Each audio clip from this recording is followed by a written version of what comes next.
ሰላም እንዴት ናችሁ? በአዲስ ቪዲዮ ተመልሰን መጥተናል ማለት ነው። የዛሬው ርዕሳችን ደግሞ ማስመሰል ጥሩ ነው ወይስ አይደለም የሚል ነው። ከካሜራ ጀርባ አንድ አብሮኝ የሚወያይ ወንድማችን አለ። ከሱ ጋር ሆነን እዚህ ጉዳይ ላይ እንወያያለን። እናንተም የሚሰማችሁን ነገር በኮሜንት ሴክሽን ላይ ታስቀምጡልናላችሁ። የተፈጠረባችሁ ጥያቄም ካለ ጭምር ማቅረብ ትችላላችሁ ማለት ነው። ሰብስክራይብ ያላደረጋችሁ ሰብስክራይብ ያደርጋችሁ ጀምሩ። ላይክ አድርጉ፣ ለሰዎች ሼር አድርጉ ቪዲዮዎቻችንን። ወደ ውይይቱ እንገባለን። ማስመሰል ጥሩ ነው አይደለም? እና የመጀመሪያ ጥያቄ የሚሆነው ለወንድማችን በአንዴ መሆን ከብዶክ ወይ ደግሞ በአንዴ ማድረግ ፈልገህ ግን ወዲያው መሆን ያልቻልከው ነገር እና በማስመሰል ያዳበርከው ነገር ምንድን ነው? ለምሳሌ የራሴን ኤክስፒሪየንስ ሼር ለማድረግ በሆነ አጋጣሚ ላይ የሆነ የቅናት ስሜት ተሰማኝ። ያ ነገር አስፈላጊ እንዳልሆነ ተረዳሁት። ከዛ ራሴ ላይ ካየሁት በኋላ ሰዎች ህይወት ውስጥ መፈለግ ጀመርኩኝ ያንን ነገር ማለት ነው። ማለት ያ ማቹሪቲ እንዴት እንደኖረ በጊዜው አላውቅም፣ ግን በቅናት ምክንያት ሰዎች ምን አገኙ ምን አጡ ምናምን ነገር። ከዛ እነሱ ነገሮች አየው። የብዙ ህይወቶች ሰዎችን እንደሚበጠብጥ፣ ወዳጅነት እንደሚያቋርጥ ምናምን ብዙ ነገር አየው። ቤተሰብ እንደሚያጋጭ ምናምንና ያንን ነገር መተው እንዳለብኝ ገባኝ። ከዛ ለመተው ወሰንኩኝ። ከዛ መተዌንም ማውቀው ግን ሲሰማኝ አይደለ? ልክ ሲሰማኝ የሆኑ ሞመንቶች ቀላል የሆኑ ቦታዎች ላይ ላይሰማኝ ይችላል፣ ግን በቃ የተሰማኝ ሞመንቶች ኖሩና ልክ ሲሰማኝ እንዳልተሰማው እንዳልቀና ሰው ለመሆን መሞከር ጀመርኩኝ። በቃ አልቀናው ደስ ብሎኛል። ራሴን ፑሽ ነው ማድረግ ቀንቻለሁ እኮ፣ ግን እንዳልቀና ሰው ራሴን መግፋት፣ በጉዳዩ ደስተኛ ለመሆን በጣም መታገል በተፈጠረው ነገር ማለት ነው። እንደዛ እየሆነ በሆኑ አመታት ውስጥ ጠፋ። ቅናት የሚባለው ስሜት ጠፋ። ከዛ በቃ የምርም በሰዎች ስበለጥ የምደሰት ሰው፣ በጓደኞቼ ስበለጥ የምደሰት ሰው፣ ሰዎች ከኔ የተሻለ ነገር ሲያገኙ የምር ደስታ የሚሰማው ሰው የለም። እንደዛ አይነት ሰው እየሆንኩኝ መጣሁኝና ይሄ ነገር ግን ሲጀምር በማስመሰል ነው። ቅናቱ እየተሰማኝ ነው፣ ያልቀና ሰው በመምሰል። ከዛ ያንን ስሜት ለማጥፋት ከዛ ነገር ውስጥ ደስተኛ ለመሆን በመሞከር ምናምን እንደዚህ በትግል የመጣ ነገር ነው። እኔ ቻሌንጅ አድርጎኝ የነበሩት ነገሮች አንደኛው ቅናት ነው። ቅናትን በማስመሰል ነው የለመድኩት። ለእኔ ከባድ የነበረው ነገር እሱ ነው። ከዛ ደግሞ ይሄ በጣም ለራሴ የምፈልገውን ነገር የምር የፈለኩት ለሰዎች ስተው ውስጤ ደስተኛ አይሆንም ነበረ። ከዛ ያን ለሰዎች በመተው ደስተኛ መሆንን ማግኘት መጀመሪያ በማስመሰል ነው እሱም የጀመረው። ለምሳሌ ሰዎች እንዴት ነው ከደበረክ ተው ይሉ የለ ስንጀምረው አልደበረኝም የምትለዋ ስሜት የውሸት ነው፣ የማስመሰል ነች። ከዛ ግን የተለመደ ከዛ ውስጥ የምርም ደስታ በመፈለግ ራስን ደስተኛ ለማድረግ በመጫን ምናምን ነገር ይመጣል። ከዛ ደስተኛ እንሆናለን። ሰው ሆኖ በማስመሰል ነው የጀመርኩት እና አላስመስል እውነተኛ ስሜቴ ልኑሮ በቃ ብል ኖሮ በጣም ቅናተኛ ሰው ሆኜ ቀጥል ነበር ማለት ነው። ስለዚህ እንደዚህ አይነት በአንተ ህይወት ውስጥ ለመሆን ፈልገው በአንድ ያልሆንከው ነገር ምንድን ነው አስቸግሮክ የነበረው እና በሂደት የሆንከው ነገር በማስመሰል የመጣ? ድንገተኛ ጥያቄ ስለሆነ ምናልባት አይሙሬ ላይ የተከሰቱትን ነገሮች ነው ላወራቸው የምችለው ማለት ነው። የመጀመሪያው ነገር ያለ ሰው መኖር ወይም ደግሞ ያለ ጓደኛ መኖር የሚለው ነገር ነው በማስመሰል የለመድኩት ማለት ነው። ያ ማለት ምን ማለት ነው? ለምሳሌ የሆነ ታይም ላይ ህይወታችን ውስጥ የሆኑ ጓደኞች ይኖራሉ። ከዛን ደግሞ የሆነ እድሜ ላይ ስንኖር ደግሞ ከጓደኞች ጋር በጣም የምንጣበቅበት ወይም ደግሞ ከወዳጅ ጋር የምንጣበቅበት እድሜ ይኖራል። ከዛን ነገሮች እየሰፉ ሲመጡ ልዩነታችን እየጎላ ይመጣል። ወይም ደግሞ እኛና እነሱ መሀል ያለ ግንኙነት ወይም ደግሞ እኛና እነሱ ህይወት መሀል ያለው ነገር የማያስማማ ነው። ወይም ደግሞ ቀይ መስመር የሚባል ነገር የለም ህይወታችን ላይ የሆኑ ቀይ መስመሮች ይኖራሉ። እነሱ ህይወት ውስጥ ያሉ ለኛ ደግሞ ቀይ መስመር የሆኑ ጓደኝነታቸውን እንፈልጋለን። ልጆቹን ወይም ደግሞ አጠገባችን ያሉ ሰዎችን እንወዳቸዋለን በጣም። ነገር ግን የሆነ ቀይ መስመር አለ የማያቀራርበን ማለት ነው። ስለዚህ በማስመሰል ወይም ደግሞ እያስመሰልኩኝ ያንን ነገር ሰውን አለመፈለግ ወይም ደግሞ ብቻ መሆንን መለማመድ የለም ውስጥ ያለመደውም። ነገር ግን እያስመሰልኩኝ አሁን ብቻ መሆንን ለምንጀለው ማለትም ያለ ጓደኛ በቃ ምንም አይመስለኝም። ለምሳሌ በጣም የልቤ ምናምን የውስጤ የምለው ምናምን ጓደኛ የምነግረው ምናምን የለም ህይወቴ ውስጥ ማለት እችላለሁ። ያው የምትቀርበው ሰው ይኖራል ምናምን ግን በጣም ምናምን የምለው ሰው ህይወቴ ውስጥ የለም አሁን ላይ ማለት ነው። ያንን ነገር በፕሮሰስ ወይም በማስመሰል ሂደት ውስጥ ነው ያመጣሁት።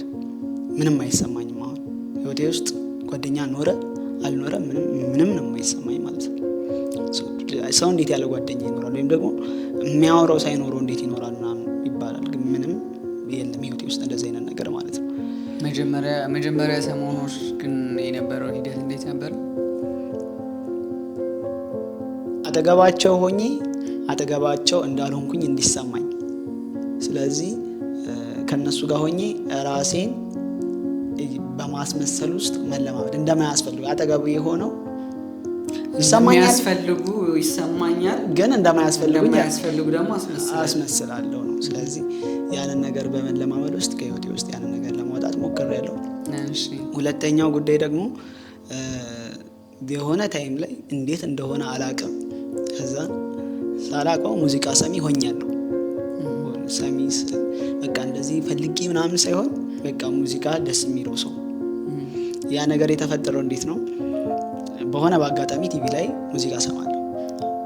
ከዛን እነዛ ሙዚቃዎች አዳፕት እያደረጓቸው ምናምን ከዛን የሆኑ ሙዚቃዎች ደግሞ ትሬንድ ይሆናሉ፣ ደግሞ ቶሎ ይሸመደዳሉ ምናምን ይባላሉ ምናምን። ከዛን ሙዚቃ የምሰማ ሰው ወደ መሆን ደረስኩኝ። ማለትም በቃ ሙዚቃ ሲሰማ ምንም ደስተኛ የሚሆን በቃ ብለን እንያዘውና ከዛን እኔ ከምፈልገው ማንነት ጋር ደግሞ አይገጥምም። ስለዚህ ከዛ እንትን ውስጥ ለመውጣት ነው ትግል የነበረው። ሙዚቃ ደግሞ የሆነ ስሜት፣ ዜማው የሆነ ስሜት አለ እውነቱን ለመናገር። ከዛ ነገር ውስጥ መውጣት ነው መጀመሪያ። ሙዚቃ ማዳመጥን ማቆም፣ ይሄ ሲሰማን ምንም አለመምሰል ወደዛ ደረጃ መድረስ ነው ብዬ አስባለሁ። ስለዚህ ያንን ነገር በማስመሰል ውስጥ ነው የተለማመድኩት የነበረው ማለት ነው። ሲሰማኝ ከሆነ ነገር የሆኑ ሙዚቃዎች ደግሞ አንተን ተሽ የሚያደርጉ ይኖራሉ። እዛን የሆነ ነዘር የሚሉ ነገሮች ይኖራሉ። አልነዘረኝም እለዋለሁ ለራሴ ማለት ነው። ስለዚህ በዛ በማስመሰል ውስጥ በመለማመዱ ውስጥ አሁን ምንም አይመስለኝም። እስቲ ረጅም ዓመት ሆኖኛል ያንን ስሜት ተለማምጄው ከደረስኩበት፣ ግን ምንም አይመስለኝም። ስለዚህ እነዚህን ሁለቱን አሁን የመጡልኝ ሁለቱ ሀሳቦች ናቸው በማስመሰል ውስጥ የለመድኳቸው ማለት ነው። የሙዚቃውን ሁለቱንም እጋራዋለሁ። ሁለቱንም እጋራው ሀሳብ ነው። እኔ ሙዚቃን እንደዚህ አክቹሊ ልጅ ሆነን ስንከለከል ምናምን እኮ አስታውሳለሁ። ግን የሆነ ሰዓት ላይ በሆነ ምክንያት እየቀረቡ ይመጣሉ። ከዛ በኋላ በተለይ ዙሪያችን ያሉ ሰዎች ደግሞ ከዛ ነገር ጋር ቁርኝት ካላቸው ይኖራል። በቃ ጉዳዩ ሲፈቀድ ማለት መውጣት ሲወጣ ግን የሚወጣው እንደዛ ነው። ስሰማው ደስ የሚል ስሜት እየተሰማኝ ነው፣ አልተሰማኝ ምንድን ነው ኢግኖራንስ ነው የሚባለው ወይ ደግሞ ዲናይ ማድረግ ነው እውነታውን ምናምን። እንደዛ አይነት ነገር ከጉዳዩ ምንም ስሜት እንዳላገኘው መሆን ሳይሆን ማስመሰል ነው። ከዛ ያ ሲደጋገም ይወጣል እና ከብዙ ነገር የሚወጣው እንደዚህ ይመስለኛል ሲጀመርም ማለት ነው። በፈለግን ሰዓት እንዳልፈለግን ሆኖ መገኘት፣ ይሄ ነው ከብዙ ነገሮች የሚያወጣል። አለበለዚያ ልክ መተው በምንፈልግ ሰዓት እንደተውን እንዲሰማን የምንጠብቅ ከሆነ አንተውም ሲጀመር። ስለዚህ መውጣት ከምንፈልጋቸው ነገሮች በሙሉ የመጀመሪያው መውጫው መንገዱ ማስመሰል ነው አይደለ? እንደዛ ነው። ለዛ ነው ማስመሰል ይጠቅማል የምለው ለዛ ነው። ምክንያቱም ፕሮሰስ መሀል ያለ ስለሆነ። ለምሳሌ እግዚአብሔርን የምር ከልብ እንወደዋለን? ጥያቄ ነው አይደል? ፊል ላልናደርገው እንችላለን። ግን ወደ እሱ መቅረብ የምንጀምረው እንደምንወደው በማስመሰል ነው አይደል? ለምሳሌ የብዙ ሰው ጥያቄ አለ፣ ጸሎት ተመስጦ አለማድረስ አይደል? ተመስጦ አለመጸለይ። ተመስጦ ወደ መጸለይ የሚደረሰው ግን ተመስጦ እየጸለየ እንደሆነ በማስመሰል ይመስለኛል አይደል? አለበለዚያማ በአንዴ ተመስጦ ወደ መጸለይ መሻገር የምንፈልግ ከሆነ አንደርስም እዛ ቦታ ላይ። የመጀመሪያው እንረበሻለን፣ ብዙ ሀሳቦች ወደ አይምሯችን ይመጣሉ፣ ጸሎቱን ላንጨርሰው እንችላለን ምናምን። በዛ ሂደት ውስጥ በሙሉ ግን ተመስጦ እንደሚጸልይ ሰው ነው ማስመሰል ያለብን።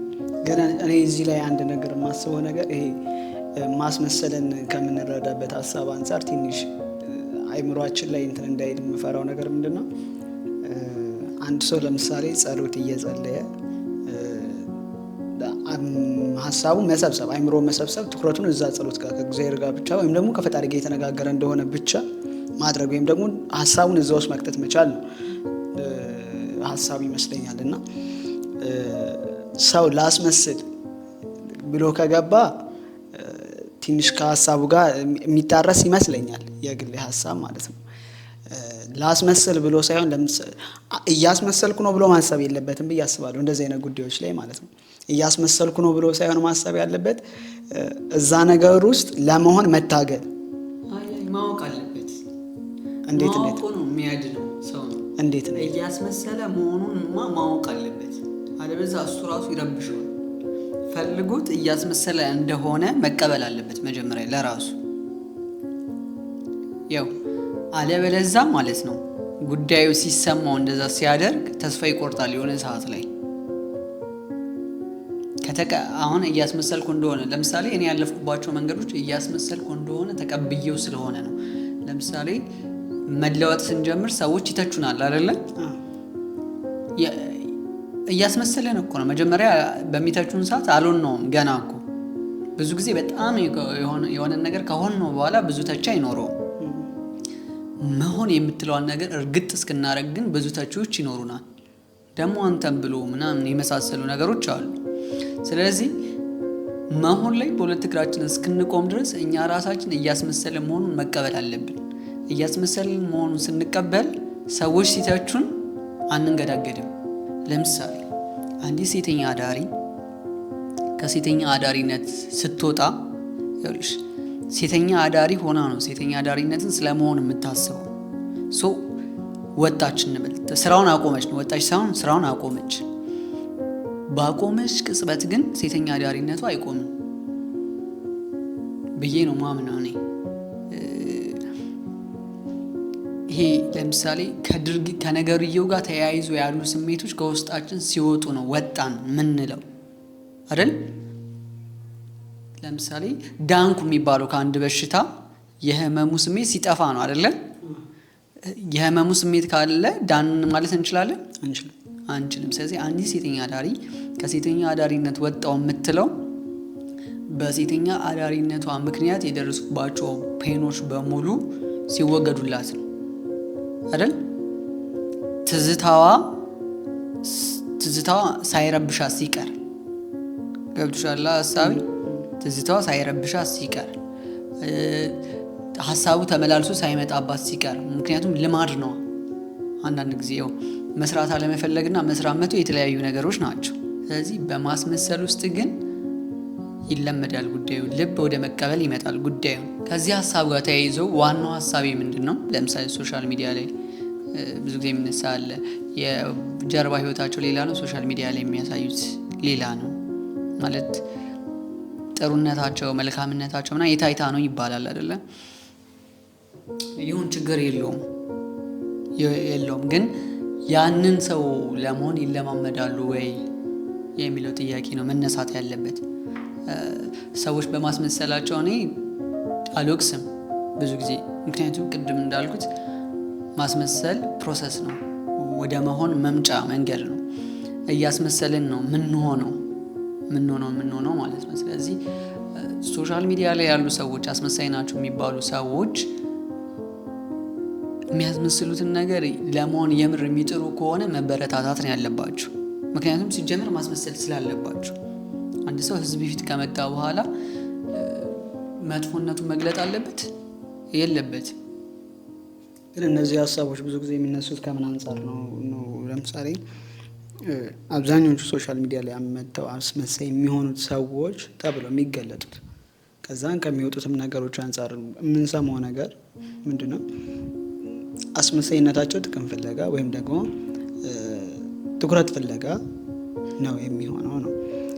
ያ ደግሞ ጤነኛ አይደለም። ወይም ደግሞ እነሱ የተገለጡበት አስመሳይነት ወይም ደግሞ መልካም ሰው ወይም ደግሞ በጎ ሰው የሆነ የሚረዳ ሰው ምናምን መስሎ የሚታዩት የሆነ ጥቅምን ፍለጋ እንጂ እነሱ የሆነ እየኖሩት ወይም ደግሞ እየታገሉለት ያለ ወይም ደግሞ ያንን መልካም ሰው ለመሆን ሂደት ላይ አይደሉም። እነዛ ሰዎች ግን ትርፋችን አይደለም ትርፋችን አይደለም ማለት ለምሳሌ እንደዚህ ዝነኛ ከሆኑ ሰዎች በሁለት መንገድ እናተርፋለን። የመጀመሪያው ጥሩ በመምሰላቸው አይሁኑ ኦኬስ፣ ግን ሚዲያ ላይ ጥሩ ሰው ሆኖ መምሰላቸው እነሱን እያየ ለሚያድግ ጥሩ ሰው በቃ ጥሩ ሆኖ ይቀጥላል። እንደውም ይሄ ምን አገባኝ እኔ አልዋሽም ህይወቴን ምናምን ብሎ ሙልፍጥ የሚሉ ሰዎች እየበዙ መጥተዋል አይደለ? እነሱ ሰዎች ደግሞ እነሱን የሚመስሉ ሰዎች እያበዙ መጥተዋል። ስለዚህ እንደውም ጥሩ ሆነው ጥሩ ሳይሆኑ ጥሩ የሚመስሉ ሰዎች ለኛ ይሻሉናል።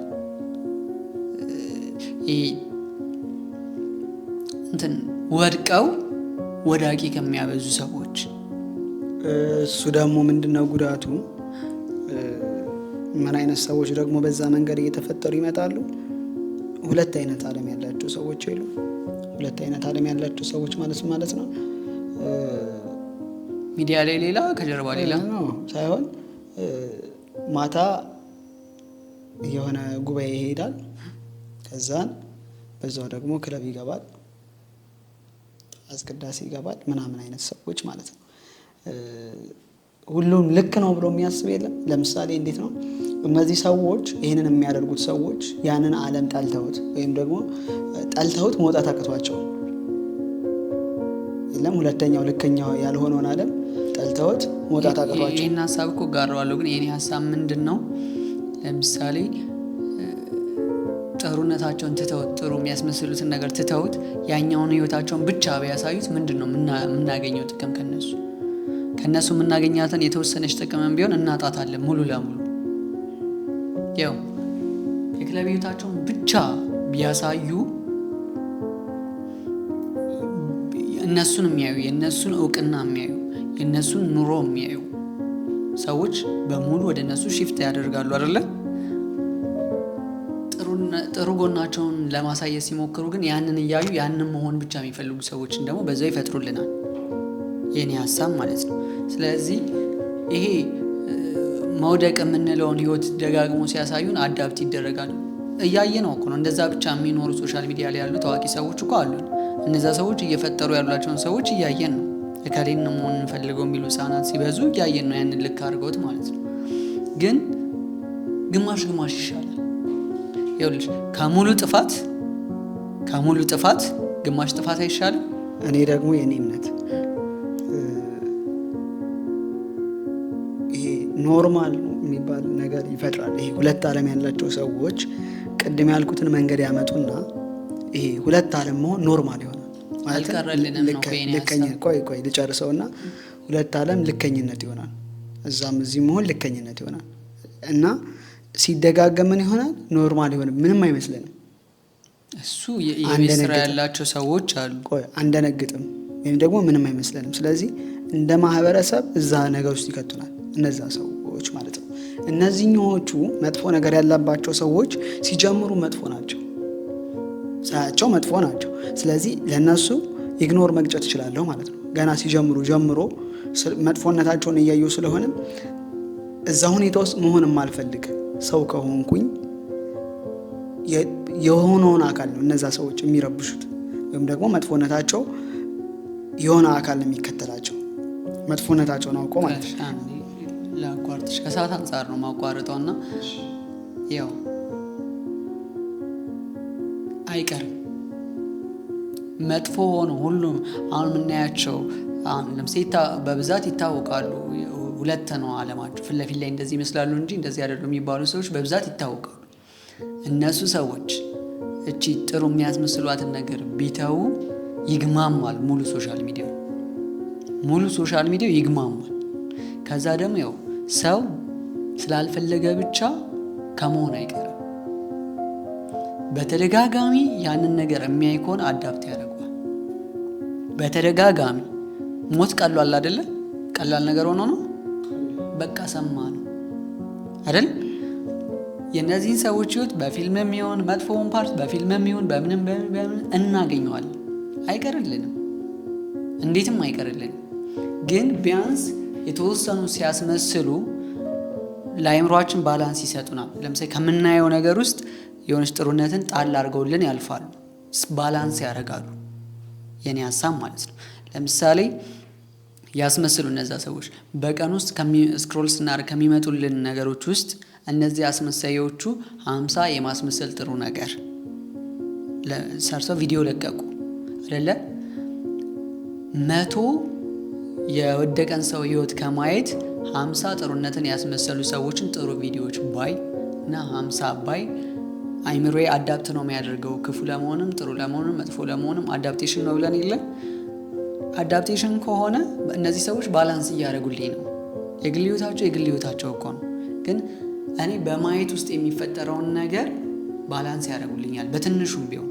ስለዚህ እኔ ሶሻል ሚዲያ ላይ ያሉ ታዋቂ ሰዎች ማስመሰልም ቢሆን መልካም ነገር ሲያደርጉ ደስ ነው የሚለኝ፣ ህይወታችንን ባላንስ ስለሚያደርጉልን ማለት ነው። ከዛ ነገር አንጻር ነው እንደውም እኔ ምናምን አለው። ለምሳሌ ባለስልጣናት ሙስና ይበላሉ አይደለ? ችግር የለውም ይብሉ። ለምሳሌ ከሙስና ጋር የተያያዘ ነገር እየቀነሰ ይመጣል የሚል ተስፋ የለኝም። ምክንያቱም እንዳይቀንስ በጣም ብዙ ጉድ ስላለው እንዳይቀንስ የሚደረግበት ማለት ነው። በሀገራችን እኛ ጋር ብቻ ስላልሆነ ችግሩ ማለት ከውጭም ስላለበት ማለት ነው። ግን የሚበሉትን ሙስና ሀገር ውስጥ ቢጠቀሙበት ገብቶሻል። ለምሳሌ ገንዘብ ይዘረፋል፣ ውጭ ባንክ ነው የሚያጠራቅሙት ይባላል፣ ሌላ ሀገር ኢንቨስት ያደርጉታል ምናምን። ግን ሙስና ይብሉ ችግር የለው በቃ ማለት ከጊዜ ፈቀደላቸው ሆነ። ግን ያንን ነገር እዚሁ ቢጠቀሙት መልሰው የኔ ሀሳብ ማለት ነው። ብራቸውን በካሽ ባንክ ውስጥ ከሚያጭቁት ወጥተው የሆኑ ነገሮችን ከፍተው ሰዎችን ቢያሰሩበት እነሱ እንደ ቢሊየነር የሆኑ ችግር የለብኝም እኔ። ያ መጥፎ ጎኑ አይደለ ሰርቀው ማግኘታቸው። ግን የሰረቁትን ነገር ለሰረቁት ህዝብ ጥቅም ቢያውሉት ደግሞ የተሻለ ይሆናል ማለት ነው። እንደዛ ባላንስ እየተደረገ ክፋት ይኑር፣ ያ ክፋት ግን በሆነ መንገድ የሆነ ጥቅም ቢኖረው ከሚል አንጻር ነው። ስለዚህ ማስመሰልን የሚጠቅሙ ቦታዎች ላይ በሙሉ መጠቀም አለብን። ለምሳሌ በቃ መጀመሪያ ላይ እንዳልነው ለመለወጥ ስንፈልግ ከማስመሰል የምንጀምረው ከማስመሰል የሚጀምረው አንድን ነገር ወዲያው ከመሆን ስለማንጀምረው ማስመሰል ጠቃሚ ነገር ነው ማለት ነው። እሺ ከማስመሰል ጋር ተያይዞ ለዛሬ የነበረን ወሬ ይህንን ይመስላል። ባነሳናቸው ሀሳቦች ላይ ጥያቄዎች ካላችሁ አስቀምጡልን። የግል ሀሳባችሁን አስተያየታችሁን መስጠት ትችላላችሁ። መተቸትም ይቻላል፣ የኛን ሀሳብ መተቸትም ይቻላል። ብቻ አይታችሁ ዝም ብላችሁ እንዳታልፉ። የተሰማችሁን ነገር ኮሜንት ላይ አስቀምጡልን። ላይክ ማድረግ አትርሱ፣ ሰብስክራይብ ማድረግ አትርሱ፣ ሼር ማድረግ አትርሱ፣ ለሌሎች አድርሱልን። ቀጣይ ሳምንት የእናንተን ኮሜንቶች አይቼ እዚህ ሀሳብ ላይ ድጋሚ ማውራት ካለብን እናወራለን። ካልዛ በሌላ በተለየ ርዕስ እንገናኛለን ማለት ነው። መልካም ሳምንት ይሆንላችሁ።